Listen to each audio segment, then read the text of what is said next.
Chapter 2. The Blackout. 25th of December 2025, Silverbourne Manor, Oxfordshire, England. Matt had relaxed far more throughout the afternoon, and by 3 p.m. was actually very chatty. He was a cool guy, and though he wasn't Finn's typical kind of guy, he would definitely like to destroy him again at some point during his stay. His mind was still thinking of their threesome the previous evening, and about Matt's social media, which contained more revealing photographs of him and his glorious bulge. The pictures of him in underwear were especially tempting, and he couldn't help but look down at his groin every now and then, just to see if there was anything going on down below. So Matt, what did you have for Christmas morning? Any wine? Food? What presents did you get? Tell me more.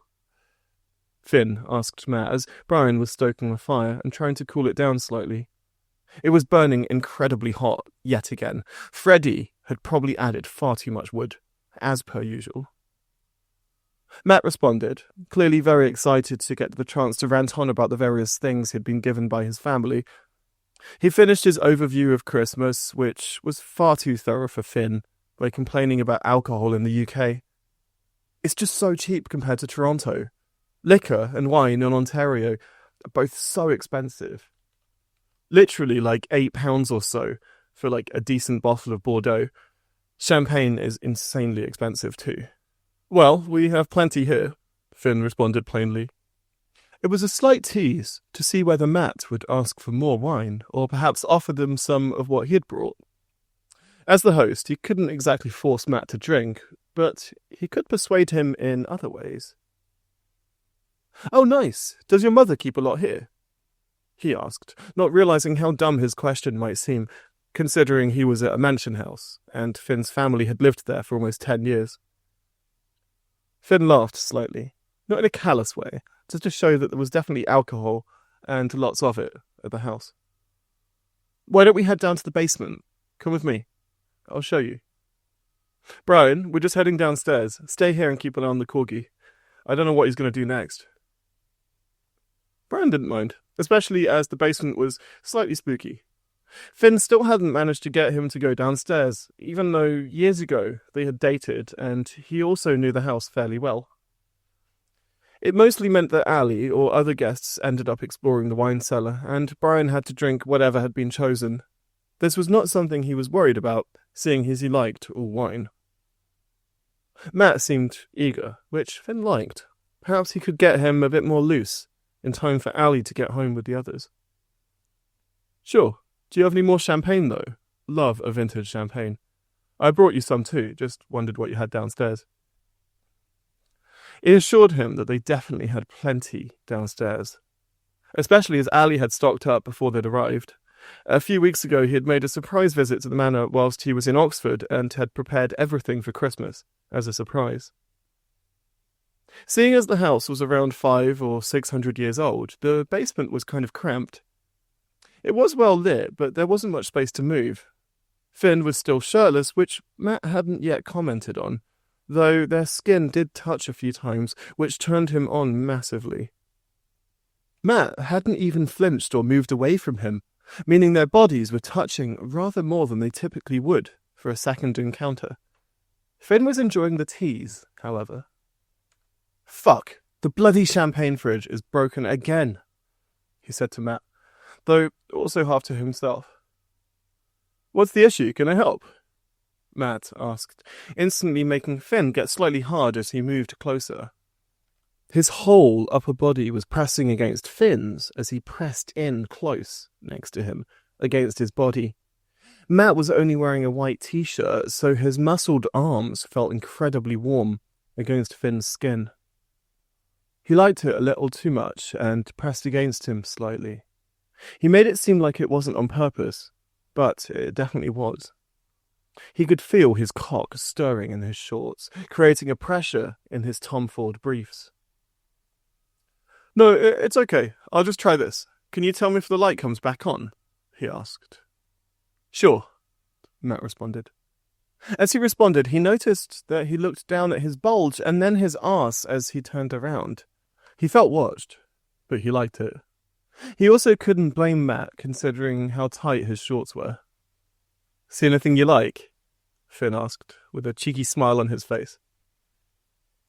No response. Matt simply smiled and took it as a boisterous joke. He knew he'd pushed his luck a little too much after their drunken threesome last night, so was perhaps being extra cautious, just in case it was a trap. He looked back at the electronics of the wine fridge, and then there was a sudden spark. Something exploded, and then there was a harsh rubber smell. It was bloody awful. He turned away immediately, and then suddenly jumped back as some sparks flew out. Then darkness. Total and utter darkness. He felt around and then called to Matt, who he could feel holding him. His arms were slightly wrapped around him as he'd tried to stop Finn from falling. It had worked successfully, but meant Finn could feel Matt's body, his muscles, and then his breathing as he held him there in the darkness. "Are you okay? What happened?" Matt asked. "Power cut. The bloody thing has caused everything to go out. Probably the whole house." Finn had no idea what to do, but was still laying in Matt's arms in a slightly awkward but homoerotic way. Not ideal, but he milked it for all it was worth to see his reaction. "I think I got electrocuted too." "What? No way! I'm sorry. Let me look. Is there a cut?" There wasn't a bruise or a cut, but Matt still went ahead and touched his hand just to check it was okay. It was dark, so they couldn't really see much. Then, Finn had another idea. "Wait, hold on. Take my phone. I think I know what to do. There's a small backup generator. I'll try that." That's when Finn noticed something bizarre that he hadn't seen before. There was a server rack, almost the same as a data center would have. There were 3 or 4 small computers with a glass case protecting them all. There was some wiring, too, and some flashing lights. "Wait, Matt, look at this. There are lights. There must be a backup generator already. I didn't know any of this works. What is it?" Matt turned the brightness off on his phone and then shined a light on the server racks. There was a label on the glass. It read, HistorAI. "What does that mean?" Matt asked, looking slightly perplexed. As far as Finn could tell, it probably wasn't something he would have a clue about, considering he worked in fundraising and marketing. Still, it was worth getting him to investigate. "Google it. It's probably something my mother installed. She's always buying random shit. I can't stop her." He laughed gently and searched Google for a few minutes. "It's a data center." Well, not exactly. It's an AI-powered LLM data center that oversees memories for the household. It brings family history together with contemporary residents of the house so they can experience what the house was like in the past. It restores and enhances historical moments, family videos, photographs, and more. It sounds interesting. Finn wasn't sure what this meant. Okay, but what does that mean? Is there a way to turn it on and reroute the power from the server rack to the entire house? Yeah, Google just says you open it up and click on some backup switch.